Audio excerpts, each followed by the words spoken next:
हरे कृष्णा। ग्रंथराज श्रीमद् भागवतम, प्रहलाद महाराज, 7वां स्कंद।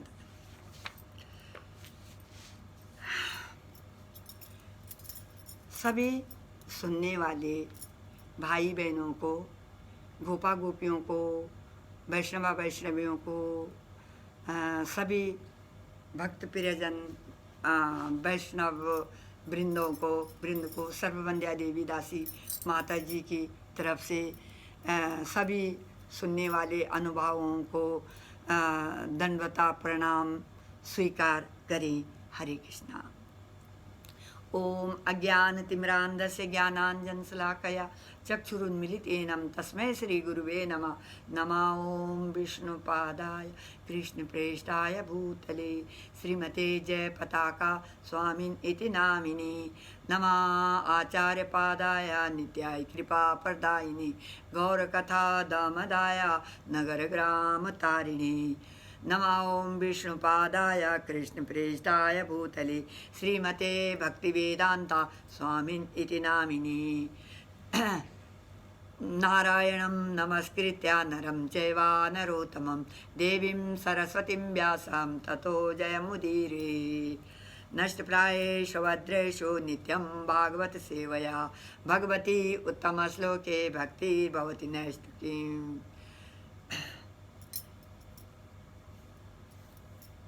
जय जय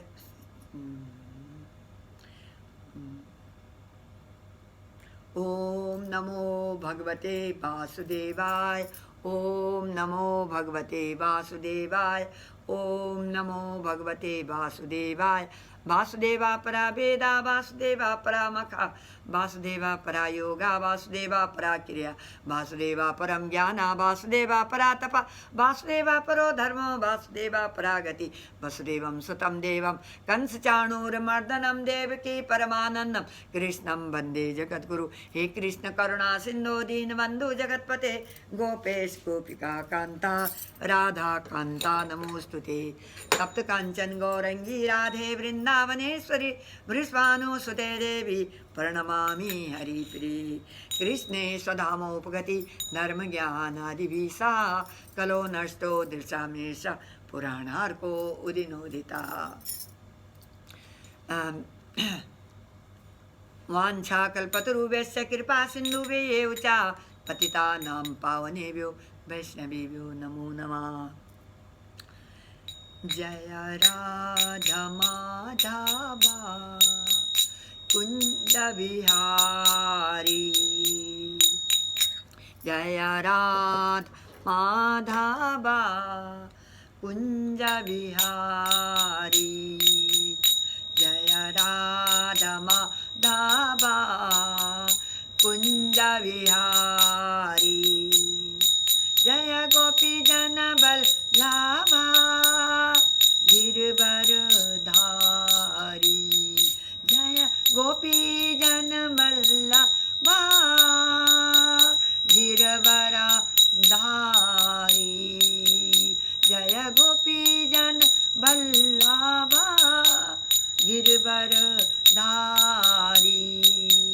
यशोदानंदन ब्रिज जन रंजन यशोदानंदन ब्रिज जन रंजन यशोदानंदन ब्रिज जन रंजन। यमुना तीरा बनचारी यमुना तीरा बनचारी यमुना तीरा बनचारी। जय राधा माधवा कुंजा बिहारी। जय राधा माधवा कुंजा बिहारी। जय राधा माधवा कुंजा बिहारी। गोपी जन बल्लभा गिरवरा धारी। जय गोपी जन बल्लभा गिरवरा धारी। जय गोपी जन बल्लभा गिरवरा धारी। यशोदानंदन ब्रिज जन रंजन यमुना तीर बनचारी। यशोदानंदन ब्रिज जन रंजन यमुना तीरवनचारी। यशोदानंदन ब्रिज जन रंजन यमुना तीरवनचारी। हरे कृष्णा कृष्ण कृष्ण हरे हरे, हरे राम राम राम हरे हरे। हरे कृष्ण कृष्ण कृष्ण हरे हरे, हरे राम राम राम हरे हरे। हरे कृष्ण कृष्ण कृष्ण हरे हरे, हरे राम राम राम हरे हरे। हरे कृष्ण कृष्ण कृष्ण हरे हरे, हरे राम राम राम हरे हरे। हरे कृष्ण कृष्ण कृष्ण हरे हरे, हरे राम राम राम हरे हरे। हरे कृष्णा।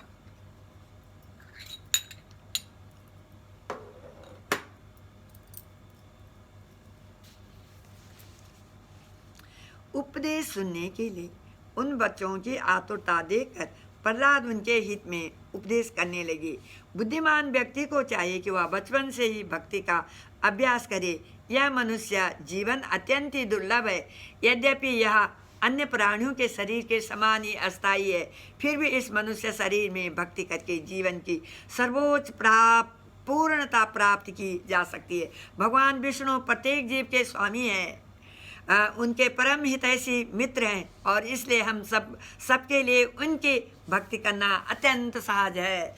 मेरे प्रिय मित्रों, इंद्रिय द्वारा भोगे जाने वाले सुख तो प्रत्येक योनि में उपलब्ध रहता है और हर प्राणी अपने अपने कर्मानुसार उसे प्राप्त करता ही है। जिस प्रकार हमें अपने जीवन में बिना कोई प्रयास के दुख मिलते हैं, उसी प्रकार सुख भी बिना किसी प्रयास के ही आते हैं।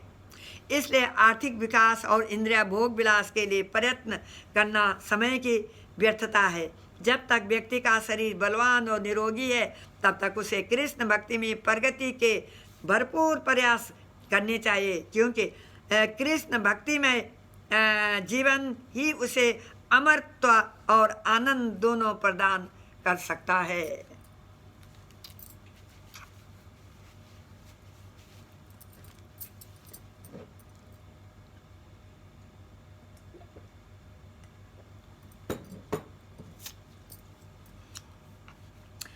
हम मनुष्यों की अधिकतम आयु 100 वर्ष निर्धारित है, परंतु जो व्यक्ति अपनी इंद्रियों को नियंत्रित नहीं रख सकता, वह रात्रि समय 12 घंटे सोकर अपने जीवन की आधी अवधि सोने में गंवा देता है।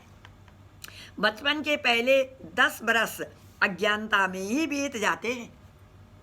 जब वह थोड़ा बड़ा होता है तो अगले 10 वर्ष खेलने कूदने में गुजर जाते हैं। वृद्धा अवस्था में जर्जर शरीर होने के कारण वह अपने अंतिम 20 वर्षों में कठिनाई से स्वयं की देखभाल कर पाता है, तो फिर अन्य पारिवारिक जीवन से आसक्त हो जाता है। अतृप्त काम वासनाओं और चित्त में गहरे बैठे अज्ञान के कारण वह अपने जीवन के शेष समय का भी दुरुपयोग करता है और भगवान की भक्ति नहीं करता।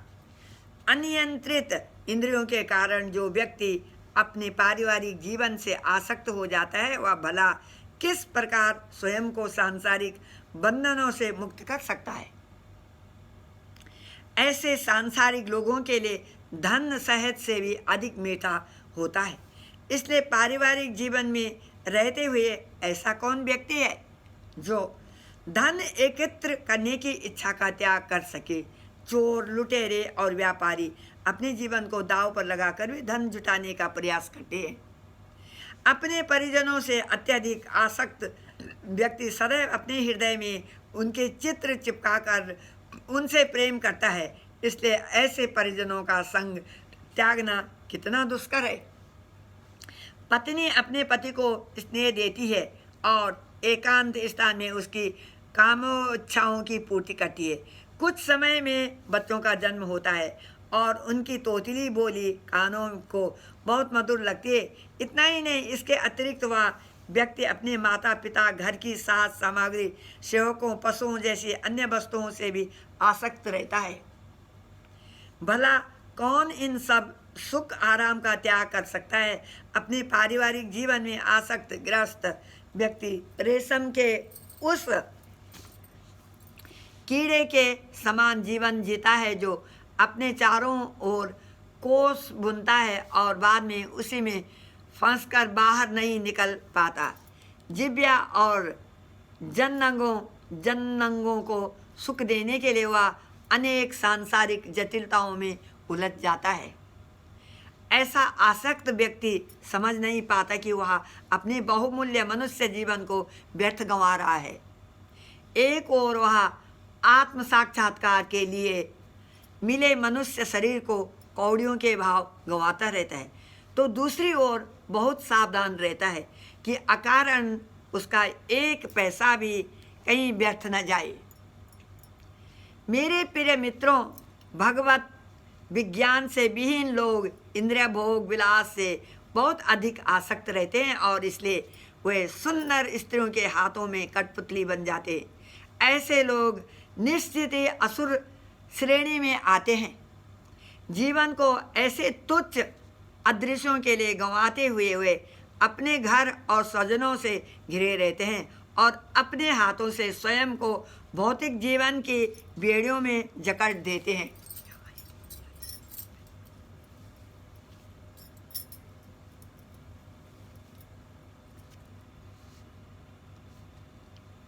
मित्रों, यद्यपि तुम इन सब असुरों के पुत्र हो, परंतु तुम्हें उनसे दूर रहकर भगवान नारायण का आश्रय लेना चाहिए।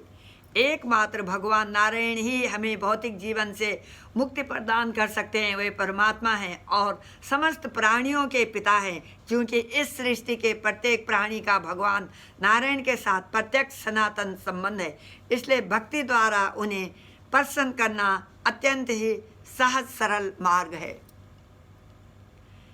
मेरे मित्रों, कृपया वही कार्य करो जिससे भगवान नारायण तुमसे प्रसन्न हो। अपनी आसुरी प्रवृत्तियों को त्याग दो और शत्रुता अथवा द्वंद्व रहित होकर व्यवहार करो। समस्त प्राणियों पर दया दिखाओ और उन्हें भक्ति का ज्ञान देकर उनके सच्चे हितैषी मित्र बनो। जो भक्त भक्ति द्वारा भगवान नारायण को प्रसन्न कर लेता है, उसके लिए इस संसार में कुछ भी अप्राप्य नहीं रहता।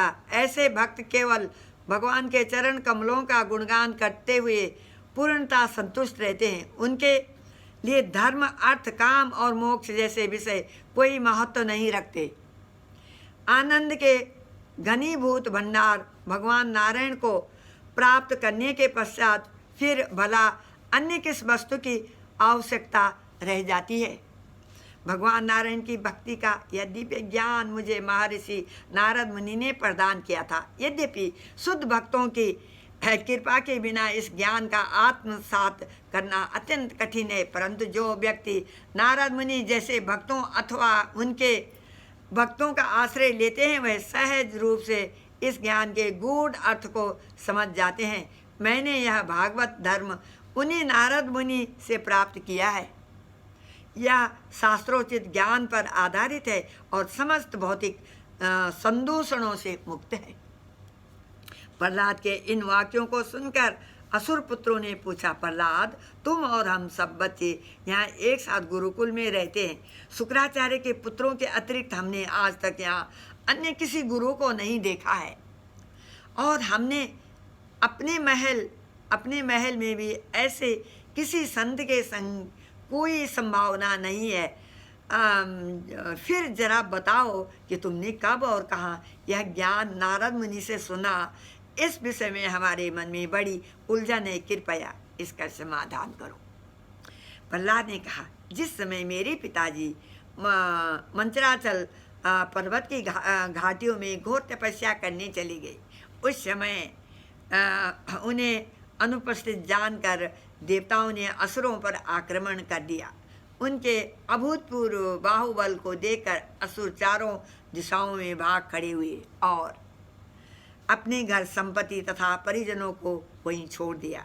विजयी देवताओं ने हिरण्यकश्यपु के महल को लूट लिया और उस समय देवराज इंद्र ने मेरी माता को बंदी बना लिया। जब वह उस अबला को ले जा रहे थे तो वह उसी प्रकार रो रही थी जिस प्रकार बाज द्वारा बंदी बनाए जाने पर कुरारी पक्षी रोता है। उसी समय वहाँ श्री नारद मुनि प्रकट हुए। उन्होंने आदेश देते हुए इंद्र से कहा, हे देवराज इंद्र,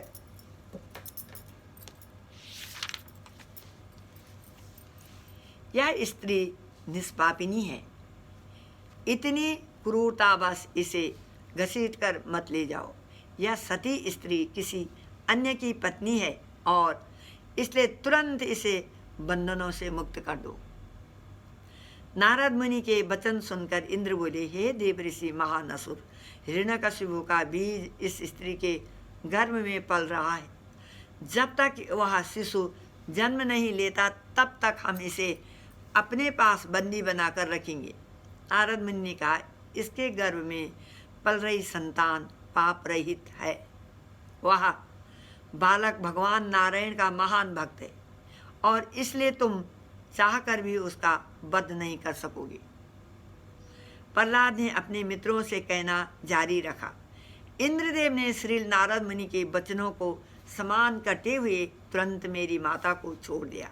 मुझे भगवान का भक्त मानते हुए सब देवताओं ने मेरी माता की परिक्रमा की और अपने स्वर्ग लोगों को लौट गए।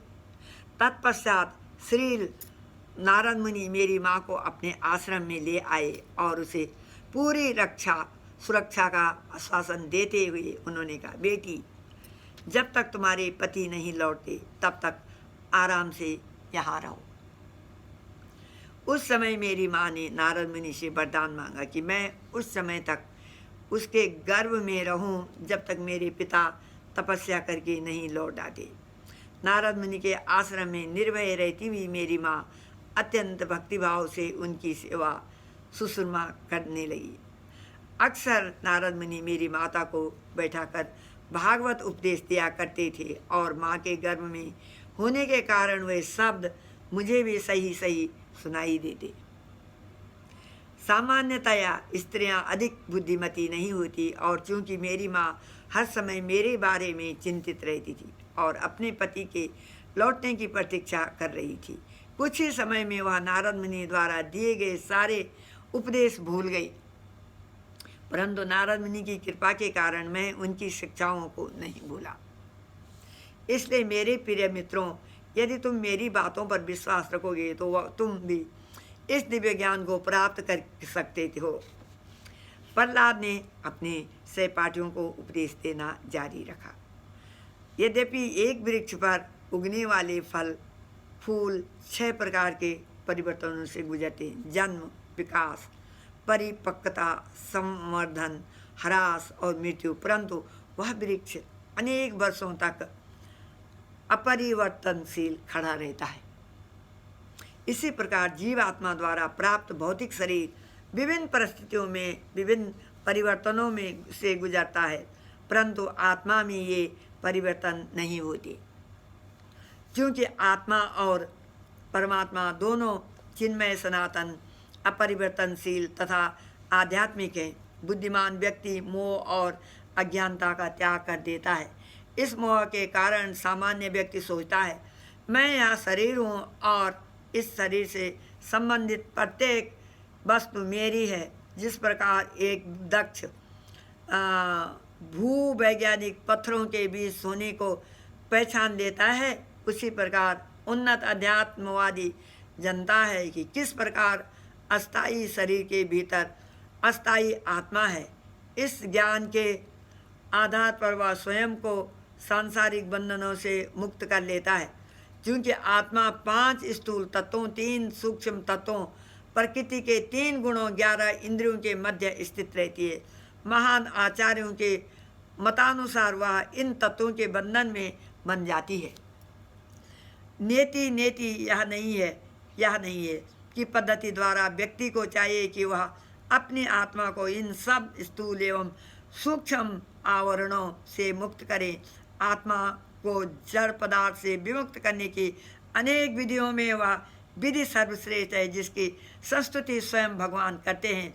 इस विधि का अनुगमन करने के लिए हमें सर्वप्रथम एक अधिकृत गुरु आश्रय लेना होगा और तत्पश्चात अत्यंत भक्तिभाव तथा श्रद्धापूर्वक उनकी सेवा करनी होगी। शिष्य को अपना सर्वस्व गुरु को समर्पित कर देना चाहिए और भगवत भक्तों के संग में उसे भगवान का भजन, उनकी महिमाओं का कीर्तन, श्रवण, अनेक चरण कमलों का ध्यान, चिंतन तथा शास्त्रों के नियमानुसार उनके अर्चना विग्रहों की पूजा अर्चना करनी चाहिए। यह कार्यों को करने से व्यक्ति काम, क्रोध, लोभ, मोह, मद और द्वेष जैसे अपने शत्रुओं के दुष्प्रभावों को काट डालता है और पूर्ण पुरुषोत्तम भगवान के चरण कमलों के प्रति प्रेम एवं भक्ति प्राप्त करता है। वह इसी जीवन में रहते हुए मुक्ति का अनुभव करता है। भगवान की महिमाओं का स्मरण तथा श्रवण करने मात्र से उसके शरीर में पुलक होने लगता है, आँखों से अविरल अश्रुधारा प्रभावित होने लगती है और वाणी कांपने लगती है। कई बार वह अपने चारों ओर के परिवेश की परवाह किए बिना नाचने लगता है, कभी गाता है और कभी जोर जोर से रोने लगता है। वह सामाजिक शिष्टाचार एवं रीतियों को भूल जाता है और पागलों के समान कीर्तन नृत्य करते हुए ऐसा प्रतीत होता है मानो उसे किसी भूत ने ग्रस कर लिया है। निरंतर भगवान की लीलाओं का स्मरण करने के कारण शुद्ध भक्त का मन और शरीर दोनों आध्यात्मिकृत हो जाते हैं। अपनी मूल अवस्था में स्थित होने के पश्चात भक्त के मन और शरीर पुनः भौतिक धरातल पर कार्य नहीं करते। उसके हृदय में व्याप्त तीव्र भक्ति भावना उसे चित्त में समस्त प्रकार की भौतिक भोगों की इच्छाओं को भस्मीभूत कर देती है और इस परम उन्नत अवस्था में वह भगवान श्री हरि के चरण कमलों का आश्रय प्राप्त करता है। इसलिए मेरे प्रिय मित्रों, बिना समय गंवाए भगवान पर ध्यान करो, उनका चिंतन करो और उनकी पूजा करो। वह हम सबके हृदय में विराजमान हैं। वे भगवान सृष्टि की समस्त जीवात्माओं के परम हितैषी मित्र हैं और इसलिए उनकी पूजा में कभी कोई विघ्न नहीं आ सकता है। न जाने क्यों लोग भगवान की ऐसी भक्ति को ठुकराकर इंद्रिय भोग विलास के लिए नाना साधनों को जुटाने में व्यस्त रहते हैं। मनुष्य की धन संपत्ति, सुंदर पत्नी एवं संतानें, घर एवं अन्य सब साज सामग्री क्षणभंगुर एवं नश्वर है। भला ये सब वस्तुएं उस व्यक्ति को क्या सुख दे सकती हैं जिसने अपनी आत्मा के अमर स्वभाव को जान लिया है। यहाँ तक कि स्वर्गिक सुख भी अस्थायी है और इसलिए हमें उन्हें भी अपने जीवन का लक्ष्य नहीं बनना चाहिए। इस संसार में प्रत्येक व्यक्ति अपने सुख को बढ़ाने और दुखों को घटाने में प्रयासरत है, परंतु सत्य तो यह है कि व्यक्ति अपने प्रयास आरंभ करता है, उसके दुखों की श्रृंखला आरंभ हो जाती है। जीव आत्मा अपने पूर्व कर्मों के अनुसार विभिन्न योनियों में जन्म लेकर भिन्न भिन्न प्रकार के कष्ट भोगता है। इसलिए जरा सोच विचार कर मुझे बताओ कि इन सांसारिक कार्यों में फंसकर जीव आत्मा को क्या लाभ प्राप्त होने वाला है। मित्रों, भगवान श्री हरि समस्त आत्माओं की आत्मा है और प्रत्येक जीव उनका सनातन अंश है। इसलिए वे हमारे सर्वप्रिय व्यक्ति हैं और हमें महान भक्तों के चरण चिन्हों का अनुगमन करते हुए बिना किसी भौतिक इच्छा के उनका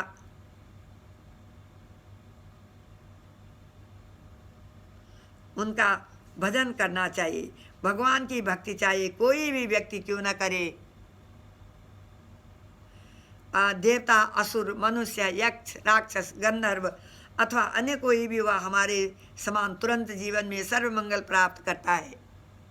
हम ब्राह्मणों के गुण विकसित करते भगवान को प्रसन्न नहीं कर सकते और न ही विद्वता, सद्व्यवहार अथवा तपस्या, यज्ञ, दान आदि ही उन्हें प्रसन्न करते हैं।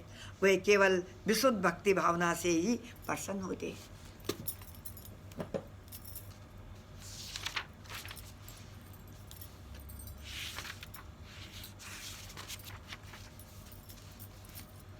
इसलिए मेरे प्रिय मित्रों, जिस प्रकार प्रत्येक व्यक्ति ध्यानपूर्वक अपने शरीर की देखभाल करता है, उसी प्रकार हमें अत्यंत सावधान पूर्वक भगवान नारायण को प्रसन्न करने का प्रयास करना चाहिए। समस्त शास्त्रों तथा आचार्यों ने एक मत से पुष्टि की है कि मनुष्य जीवन का यही एकमात्र ध्येय है। प्रहलाद के सब असुर मित्र उसके सुंदर उपदेशों की सराहना करके उन्हें अत्यंत गंभीरतापूर्वक स्वीकार कर रहे थे। फलस्वरूप उन्होंने संड और अमर्क की सांसारिक शिक्षाओं का परित्याग कर दिया। जब उन दोनों शिक्षकों ने देखा कि किस प्रकार उनके छात्र प्रहलाद के स्व प्रभाव से कृष्ण भक्ति में प्रगति कर रहे हैं, वे अत्यंत भयभीत हो उठे। उसे हिरण्यकशिपु के सम्मुख लाकर उन्होंने सारा वृत्तांत कह सुनाया। पूरी स्थिति पर विचार करते हुए हिरण्यकशिपु इतना विक्षुब्ध हो उठा कि उसकी विशाल कायदे कंपायमान होने लगी। स्वभाव से अत्यंत क्रूर हिरण्यकशिपु ने स्वयं को अपमानित अनुभव किया। पैरों तले कुचले सांप की भांति फुफकारते हुए उसने स्वयं अपने हाथों से अपने पुत्र प्रहलाद का वध करने का निश्चय किया। स्वभाव से शांत, सौम्य तथा आज्ञाकारी प्रहलाद अपने पिता के सम्मुख हाथ जोड़े खड़ा था, परंतु उस असुर पर इसका कोई प्रभाव नहीं पड़ा। हिरण्यकशिपु कठोर वाणी में प्रहलाद पर तरसने गरजने लगा। हमारे वंश को कलंकित करने वाले, अरे दुष्ट, तूने मेरी सत्ता को चुनौती देने का दुशासन किया। जरा ठहर, मैं आज ही तुझे यमलोक भेजता हूँ। जब मेरी भौएं तनती हैं तो तीनों लोग और उनके लोकपाल थर-थर कांपने लगते हैं। अरे मूर्ख, वह कौन है कि जिसकी बल पर तू मेरे सामने इतना निर्भीक खड़ा है और तुझे मेरा जरा भी भय नहीं है। प्रहलाद महाराज ने उत्तर दिया, पिताजी, जहाँ से आपको शक्ति प्राप्त हो रही है, मुझे भी वहीं से शक्ति प्राप्त होती है। वस्तुतः इस सृष्टि में शक्ति का स्रोत केवल एक ही है और उसके बिना प्रत्येक वस्तु एवं व्यक्ति शक्तिहीन है। ब्रह्मा जी सहित इस ब्रह्मांड का प्रत्येक व्यक्ति भगवान के बस में है, क्योंकि यह भगवान ही हैं जो काल को नियंत्रित करते हैं और जो मन एवं इंद्रियों में शक्ति का संचार करते हैं। अपनी असीमित शक्ति से भगवान सृष्टि का निर्माण करते हैं, कुछ काल के लिए उसका पालन करते हैं और अंततः उसका संहार कर देते हैं। पिताजी, मेरा आपसे निवेदन है कि आप अपनी आसुरी प्रवृत्तियों को त्याग दें और प्रत्येक प्राणी को समान दृष्टि से देखें। इस संसार में अनियंत्रित तथा भ्रष्ट मन के अतिरिक्त मनुष्य का अन्य कोई शत्रु नहीं है। इतिहास में ऐसे अनेक मूर्ख होकर चले गए हैं जिन्हें स्वयं पर विश्व विजेता होने का तो गर्व था, परंतु वे अपने मन में बैठे 6 शत्रुओं द्वारा पराजित हो गए। फलस्वरूप वे विनाश को प्राप्त हुए। हिरण्यकशिपु बोलने लगा, अरे भ्रष्ट बुद्धि, तू मुझे ज्ञान दे रहा है मानो तूने मुझसे अधिक अपनी इंद्रियों पर नियंत्रण किया हो। मैं समझ गया हूँ कि आज तूने मेरे हाथों मृत्यु प्राप्त करने की ठान ली है। तेरी जैसी बहकी बातें केवल वही करते हैं जिनकी मृत्यु निकट आई हुई होती है। अरे दुर्भाग्य प्रहलाद, तू हर समय कहता है कि मुझसे ऊपर कोई भगवान है जो प्रत्येक व्यक्ति का नियंता और सर्वव्यापी है। कहाँ वह? अभी बता मुझे। यदि वह हर वस्तु में विद्यमान है तो फिर वह मेरे सामने इस खंभे में क्यों नहीं है? आज मैं तेरा सिर काट कर तेरे मुँह से निकलने वाला व्यर्थ की सब बातों को बंद कर दूंगा। देखता हूँ कि तेरे भगवान कहाँ हैं और कैसे तेरी रक्षा करने के लिए आते हैं। प्रचंड क्रोधावश में हिरण्यकशिपु प्रहलाद को मारने की धमकी दे रहा था, परंतु प्रहलाद अपने सम्मुख उस खंभे में प्रत्यक्ष भगवान के दर्शन कर रहा था और भगवान उसे अपने क्रूर पिता के सामने निर्भीक बने रहने के लिए प्रोत्साहित कर रहे थे। हिरण्यकशिपु ने देखा कि प्रहलाद एक टक उस खंभे को ही देख रहा है और इसलिए उसने उस खंभे की ओर उंगली करके चुनौती दी थी। सामान्यतया असुर भगवान के अस्तित्व में विश्वास नहीं करते। एक कट्टर असुर होने के नाते हिरण्यकशिपु को विश्वास था कि ऐसा कोई भगवान नहीं है जो आज उसके हाथों प्रहलाद की रक्षा करेगा। क्रोध में तमतमाते हुए हिरण्यकशिपु ने अपनी तलवार उठाई और बारंबार उच्च स्वर में प्रहलाद को डांटते फटकारने लगा।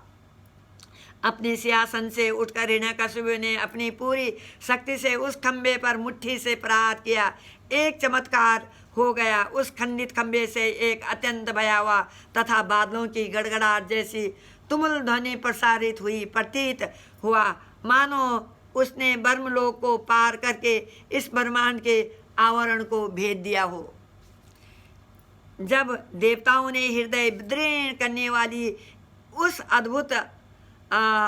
अभूतपूर्व ध्वनि को सुना तो उन्हें लगा कि उनके स्वर्गलोक का विनाश निकट आ गया। हिरण्यकशिपु और उसके अन्य असुर मंत्री भी उस आवाज़ को सुनकर अत्यंत आतंकित हो गए।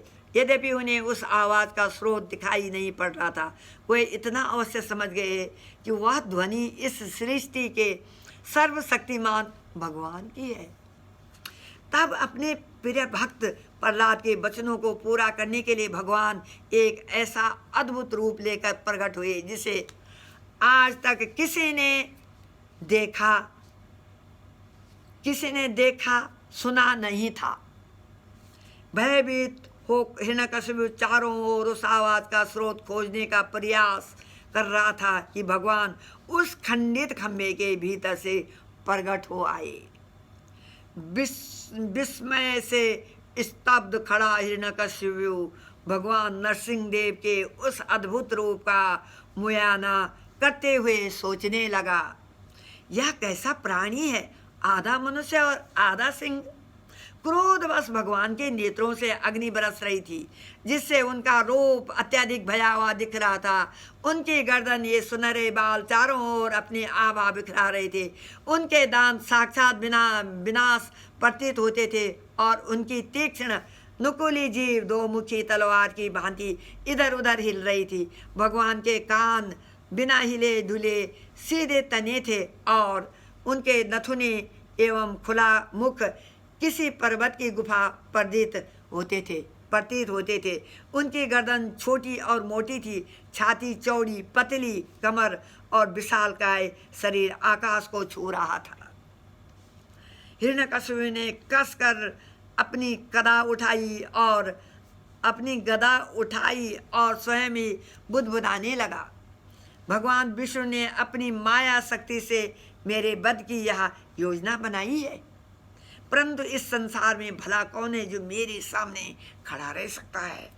जिस प्रकार एक छोटा सा पतंगा अग्नि की ओर दौड़ता है और उसकी लपेटों में विलीन हो जाता है, उसी प्रकार हिरण्यकशिपु ने दीप्यमान भगवान की ओर छलांग लगाते हुए आक्रमण किया। शीघ्र ही वह भी लुप्त होने वाला था। हिरण्यकशिपु अपनी गदा से भगवान पर निरंतर प्रहार करने लगा,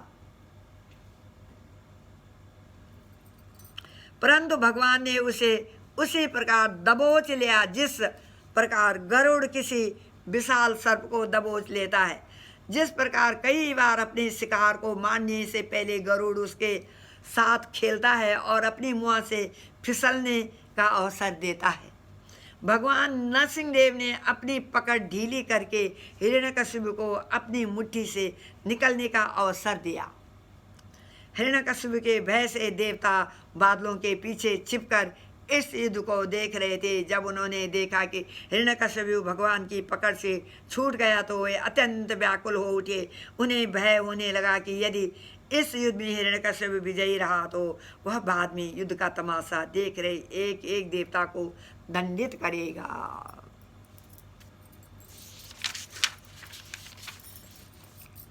भगवान नरसिंहदेव की मुट्ठी से निकलने के बाद हिरण्यकशिपु को अपने ऊपर गर्व होने लगा कि भगवान उनकी शक्ति से भयभीत हो रहे हैं और वह अपनी शक्ति के बल पर उनकी पकड़ से मुक्त हुआ है। एक क्षण ठहर कर हिरण्यकशिपु ने अपनी तलवार और ढाल उठाई और दुगुने उत्साह के साथ भगवान पर आक्रमण किया।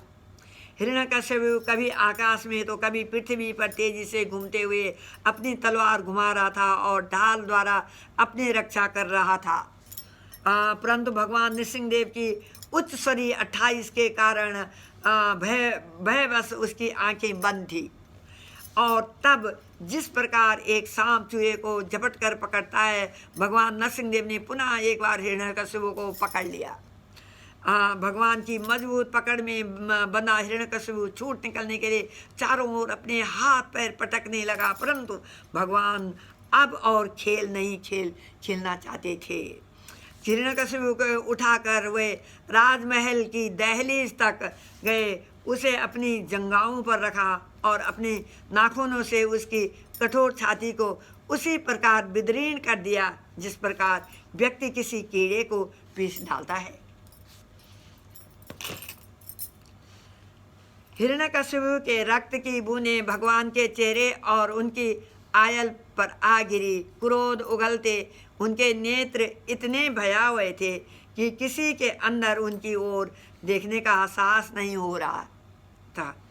अपनी जिह्वा से अपने मुख को चाहते हुए भगवान नृसिंहदेव ने अपने नाखूनों से हिरण्यकशिपु के पेट को चीर डाला।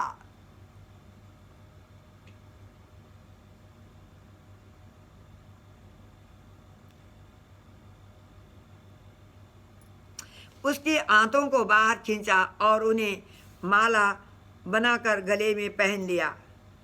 उनका यह रूप अत्यंत अलौकिक एवं सुंदर प्रतीत हो रहा था। तब भगवान ने हिरण्यकशिपु के हृदय को उसके मृत शरीर से उखाड़ा और उसे एक ओर फेंक दिया। वे अब उन असुरों को वीर गति प्रदान करना चाहते थे जो अपने अस्त्र शस्त्रों को उठाए उनकी ओर दौड़े आ रहे थे।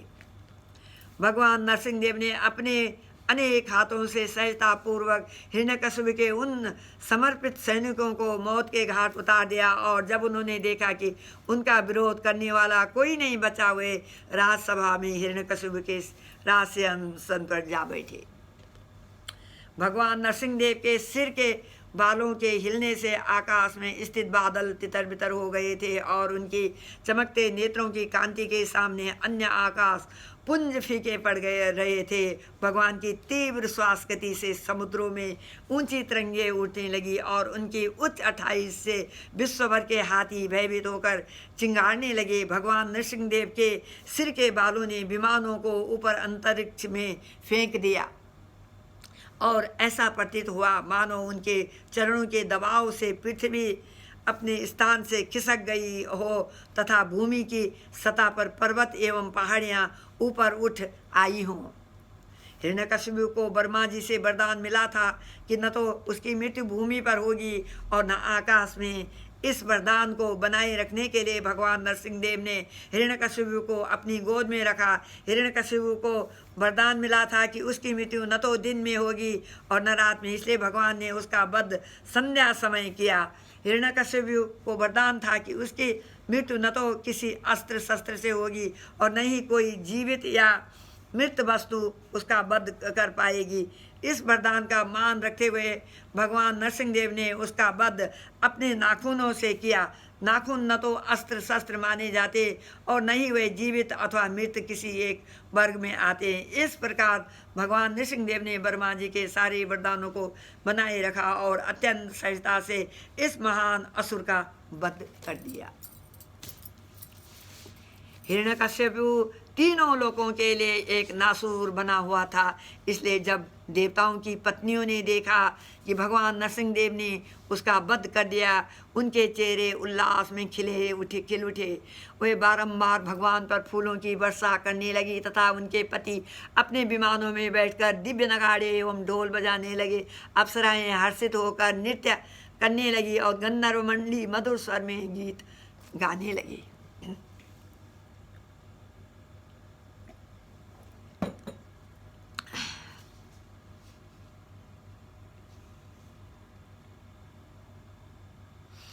भगवान की स्तुति एवं उनके प्रति आभार व्यक्त करने के लिए ब्रह्मा जी, शिव जी, देवराज इंद्र तथा अन्य प्रमुख देवता भगवान के सम्मुख आने लगे। उनके वर्षों पश्चात आज देवता हिरण्यकशिपु के भय से मुक्त हुए थे और उन्होंने राहत की सांस ली थी। हिरण्यकशिपु की मृत्यु उनके लिए वरदान बन गई, क्योंकि इससे उन्हें अपने लोक राज्य प्रजा तथा ऐश्वर्य पुनः प्राप्त हो गया था। असुरों के राजा हिरण्यकशिपु का वध करने के लिए वे सब मिलकर भगवान का धन्यवाद देने लगे।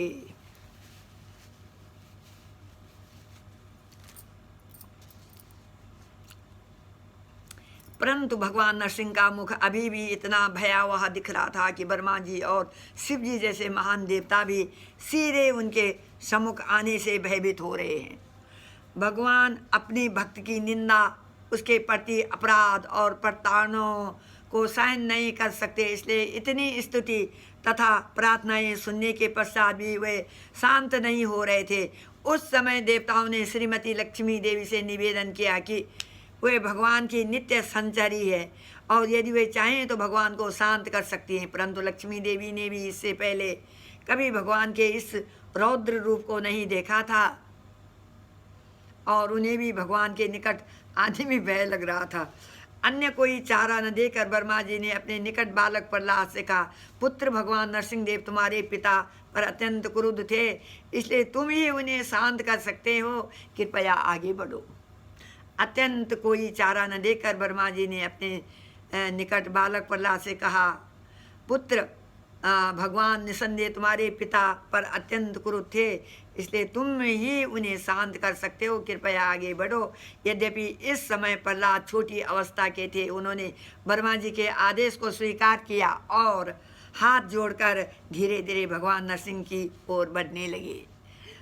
जब भगवान नरसिंह देव ने देखा कि प्रहलाद उनके चरणों पर गिर कर उन्हें प्रणाम कर रहा है, तो उनका हृदय उसके प्रति स्नेह से आप्लावित हो उठा।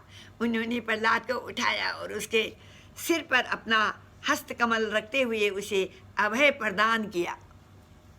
भगवान के दिव्य हस्तस्पर्श से प्रहलाद महाराज समस्त भौतिक इच्छाओं और संदूषणों से मुक्त हो गए और उनके शरीर में दिव्य आनंद के लक्षण प्रकट होने लगे। उनका हृदय प्रेम से तथा नेत्र अश्रुओं से भर उठे और उन्होंने अपने अंतकरण की गहराई में भगवान नरसिंह देव के चरण कमलों को धारण कर लिया। प्रहलाद अपने मन तथा दृष्टि को भगवान के सुंदर रूप पर केंद्रित करके उनकी प्रार्थना करने लगे। हृदय में दिव्य भावों के उमड़ने से उनका कंठ अवरुद्ध हो गया। उन्होंने कहा, हे भगवान, मेरा जन्म नीच असुरों के परिवार में हुआ है। भला मेरी ऐसी क्या योग्यता जिससे मैं प्रार्थनाओं द्वारा आप पूर्ण पुरुषोत्तम भगवान को संतुष्ट कर सकूं। यदि ब्रह्मा जी एवं अन्य महान देवगण आपको उत्तम स्थितियों से शांत नहीं कर पाए, तो फिर भला मेरे बारे में क्या कहा जाए। प्रतीत होता है कि भगवान को अतुल धन संपत्ति, राजसी ऐश्वर्य, विद्या, शारीरिक बल, बुद्धि, योग, सिद्धियों अथवा अन्य किसी भी प्रकार की भौतिक वस्तु से प्रसन्न नहीं किया जा सकता है। परंतु वही भगवान थोड़ी सी भक्ति से प्रसन्न हो जाते हैं। पूर्व काल में गजेंद्र इसके प्रत्यक्ष उदाहरण है। यदि किसी व्यक्ति के चरित्र में ब्राह्मणों के समस्त 12 गुण भी क्यों न हो, परंतु यदि वह भगवान के चरण कमलों का विरोधी है तो निश्चिंत ही वह पतित है। उससे कहीं अधिक श्रेष्ठ तो चंडालों के परिवार में जन्म लेने वाला वह भक्त है जिसने अपना संपूर्ण जीवन भगवान की सेवा में समर्पित किया हुआ है। मिथ्या अभिमान के कारण वह भगवत विरोधी ब्राह्मण स्वयं अपना उद्धार नहीं कर सकता, जबकि भगवान का भक्त अपने पूरे परिवार का उद्धार कर सकता है। भगवान आत्मा राम है, अर्थात वे स्वयं में पूर्णता संतुष्ट रहते हैं। इसलिए जब हम भगवान को कुछ अर्पित करते हैं तो उससे हमारा ही कल्याण होता है। उदाहरण के लिए, यदि हम अपने चेहरे को सजाते हैं तो दर्पण में उनका प्रतिबिंब स्वतः ही सज जाता है। यद्यपि मेरा जन्म एक आसुरी परिवार में हुआ है, मुझे यथाशक्ति अपनी बुद्धि के द्वारा भगवान का स्तुति गान करना चाहिए, क्योंकि भगवान का गुणगान करना सर्वदा पावनकारी रहता है। हे भगवान, आप इस जगत में केवल अपने भक्तों के कल्याणार्थ अवतरित होते हैं। अब मेरे पिता हिरण्यकश्यप का वध हो चुका है, इसलिए अपने क्रोध को त्याग दीजिए। सांप और बिच्छू की मृत्यु देखकर तो संत पुरुष भी प्रसन्न होते हैं, और इसलिए आप इस असुर की मृत्यु से संपूर्ण जगत ने असीम सुख की अनुभूति की है। भविष्य में इस संसार के लोग भय से मुक्त होने के लिए आपके इस परम पावन नरसिंहदेव अवतार का स्मरण किया करेंगे। हे भगवान, मुझे आपके भयावह मुख और जिह्वा अथवा सूर्य के समान प्रज्वलित नेत्रों एवं तनी हुई भ्रुकुटियों से किंचित भी भय नहीं है। नहीं मुझे आपके तीखे दांतों, आपके गले में पड़ी आंतों की माला, रक्त सनी आपकी आयल नुकीली नाखूनों अथवा ऊंचे खड़े कानों से कोई भय है। आपकी वह 28 जो शत्रुओं के हृदयों को दहला देती है, मुझे उससे भी कोई भय नहीं है। मुझे केवल एक बात का भय है। अपने पूर्व कर्मों के अनुसार मैंने असुर परिवार में जन्म लिया है, जो स्वभाव से ही दोषी होते हैं। मुझे यही भय है कि कहीं इस परिवार के ये गुण मुझे प्रभावित न कर दें। भगवान, वह दिन कब आएगा जब आप मुझे अपने चरण कमलों की आश्रय प्रदान करके मुझे बुलाएंगे और उन्हें प्राप्त करके मैं इस भौतिक बद्ध जीवन से मुक्त हो सकूंगा। हे प्रभु, विभिन्न सुखद और दुखद परिस्थितियों के मिश्रण अथवा अलगाव से व्यक्ति जीवन में नाना कष्ट भोगता है और शोकाग्नि में निरंतर झुलता रहता है। अपनी स्थिति को सुधारने के लिए वह जितने भी यत्न करता है, वे सब उसकी पीड़ा को पहले से भी कई गुना बढ़ा देते हैं। इसलिए मेरे मतानुसार जीवन की समस्त समस्याओं का अस्थायी समाधान केवल आपकी भक्ति है, क्योंकि आपकी माया शक्ति ही जीवात्मा को इस बंधन में डालती है। इसलिए आपके चरण कमलों का आश्रय लिए बिना भला कौन इस माया से मुक्ति प्राप्त प्रदान कर सकता है। हे नाथ, सामान्य लोग दीर्घ जीवन तथा अतुल ऐश्वर्य का भोग करने के लिए देवताओं के लोकों पर जाना चाहते हैं, परंतु मैंने स्वयं अपनी आँखों से देखा कि जब मेरे पिता देवताओं पर क्रुद्ध होते थे तो मात्र उनकी भ्रुकुटी हिलाने से समस्त देवगण थर-थर कांपने लगते थे। और आपने इतने शक्तिशाली मेरे पिता को क्षण भर में ही मार डाला। अपने काल रूप में आप इस जगत के समस्त ऐश्वर्यों, योग, सिद्धियों और लोगों की आयु का संहार करते हो। चाहे ब्रह्मा जी की विशाल जीवनावधि हो अथवा एक चींटी की अत्यंत अल्पायु, आप ही उनके विनाश के मूल कारण हैं। इसीलिए ऐसी सांसारिक वस्तुओं में मेरी कोई रुचि नहीं है। मेरी तो आपसे यही याचना है कि आप मुझे अपने किसी शुद्ध भक्त को सौंप दें और मैं एक नम्र दास के रूप में उनकी सेवा करता रहूं। हे आदि भगवान, अपने चित्त में भौतिक इच्छाओं को पालने पोसने से कारण मैं एक ऐसे अंधे कुएं में गिरता जा रहा था जो विषैले सांपों से भरा था। परंतु आपके प्रिय सेवक श्री नारद मुनि ने मुझे अपने शिष्य के रूप में स्वीकार किया और आपके पद कमलों के दिव्य पद को प्राप्त करने की शिक्षा दी। इसलिए मेरा सर्वप्रथम कर्तव्य उनकी सेवा करना है। मैं भला किस प्रकार उनकी सेवा त्यागने का विचार कर सकता हूँ। हे पुरुष श्रेष्ठ, मुझे इस भौतिक संसार से बिल्कुल भी भय नहीं है, क्योंकि मेरा चित्त सदैव आपकी लीलाओं तथा महिमाओं के दिव्य अमृत के पान में निमग्न रहता है। मुझे तो केवल इन मूर्खों की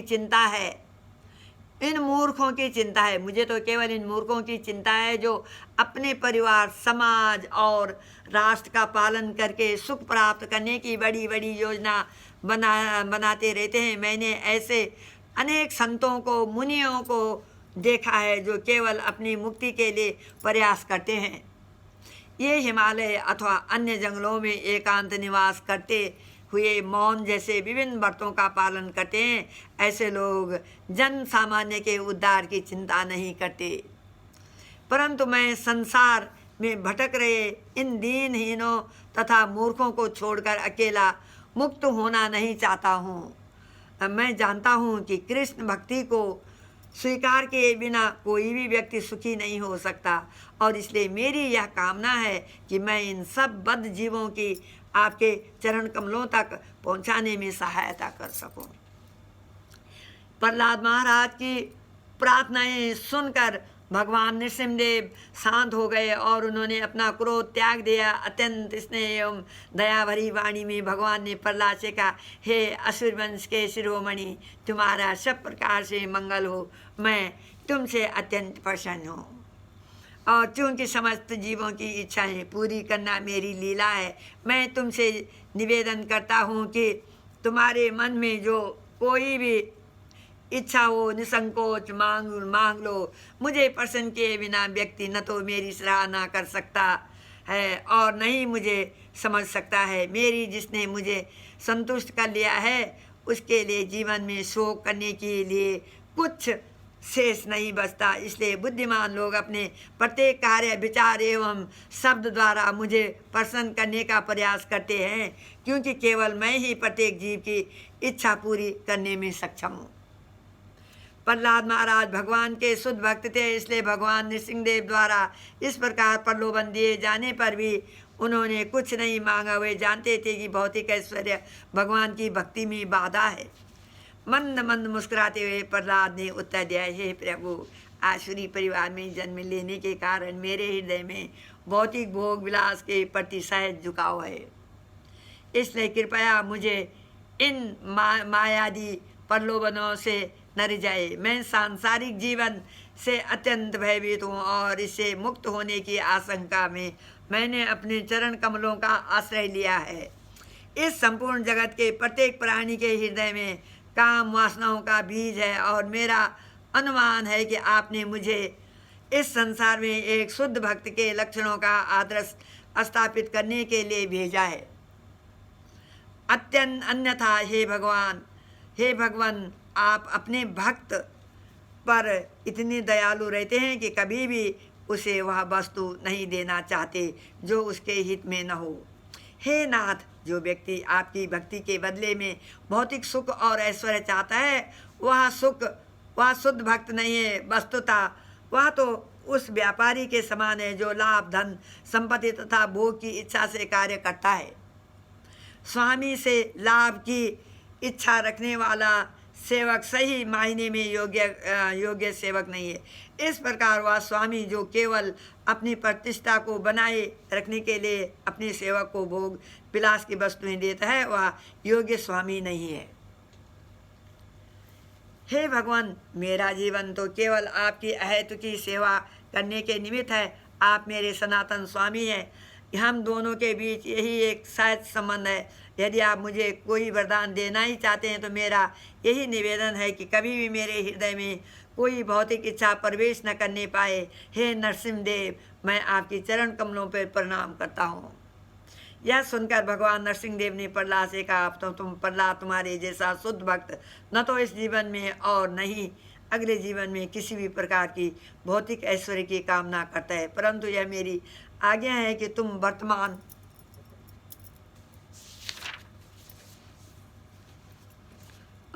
मनवंतर के अंत तक असुरों के राजा बनकर उनके ऐश्वर्य का भोग करो। तुम सदैव अपने अंतकरण में मेरा चिंतन करते हुए मेरी भक्ति में रत रहो, और फिर इस संसार की कोई भी बाधा तुम्हारा स्पर्श नहीं कर पाएगी। इस संसार में रहते हुए तुम सुख भोग करके अपने पुण्य कर्मों को क्षीण करोगे और पुण्य कर्म करके अपने पाप कर्मों को क्षीण करोगे। अंततः यह शरीर त्यागने के पश्चात तुम मेरे धाम को लौट आओगे। तुम्हारी भक्ति एवं यशस्वी कार्यों का गान उच्च लोकों में किया जाएगा। जो व्यक्ति हमारी इस लीला का स्मरण करेगा और तुम्हारे द्वारा अर्पित स्तुतियों को गाएगा, वह धीरे धीरे अपने समस्त भौतिक कर्म फलों से मुक्त हो जाएगा। प्रहलाद महाराज ने कहा, हे भगवान, क्योंकि आप सदैव पतितों पर कृपा दिखाते हैं, मैं आपसे केवल एक वरदान चाहता हूँ। मैं जानता हूँ कि मरते समय आपके मुखार बिंदु को देखने से मेरे पिता पूरी तरह शुद्ध हो चुके हैं, परंतु आपकी भगवता को न जानते हुए मेरे पिता ने अनेक बार आपकी निंदा की और आपको अपने भाई का हत्यारा मानकर आपके प्रति द्वेष रखा। इसके साथ ही उन्होंने आपके भक्त के मेरे प्रति अनेक अपराध भी किए। मैं चाहता हूँ कि आप मेरे पिता के इन सब अपराधों को क्षमा कर दें। भगवान नरसिंहदेव ने उत्तर दिया, प्रहलाद, तुम्हारे इस वंश में जन्म लेने मात्र से न केवल तुम्हारे पिता अपितु तुम्हारे पूर्वजों की 21 पीढ़ियों का उद्धार हो गया है। इतना ही नहीं, जहाँ कहीं भी तुम्हारे जैसे शांत, समचित्त तथा अन्य सद्गुणों से अलंकृत भक्त रहते हैं, वह स्थान तथा वहाँ निवास करने वाले प्रत्येक व्यक्ति सहज शुद्ध हो जाता है। तुम मेरे शुद्ध भक्तों में एक आदर्श और इसलिए अन्यों को तुम्हारे चरणों का अनुगमन करना चाहिए। हे बस, मृत्यु के समय मेरे शरीर का स्पर्श प्राप्त करने के कारण स्वरूप तुम्हारे पिता पहले ही शुद्ध हो चुके हैं, परंतु फिर भी एक पुत्र के रूप में यह तुम्हारा कर्तव्य है कि तुम अपने पिता का श्राद्ध कर्म संपन्न करो, जिससे वे उच्च लोगों की प्राप्ति कर सकें और भावी जन्मों में भक्त बन सके। श्राद्ध कर्म होने के पश्चात तुम इस राज सिंहासन पर विराजमान होकर अपने पिता के राज्य पर शासन करो।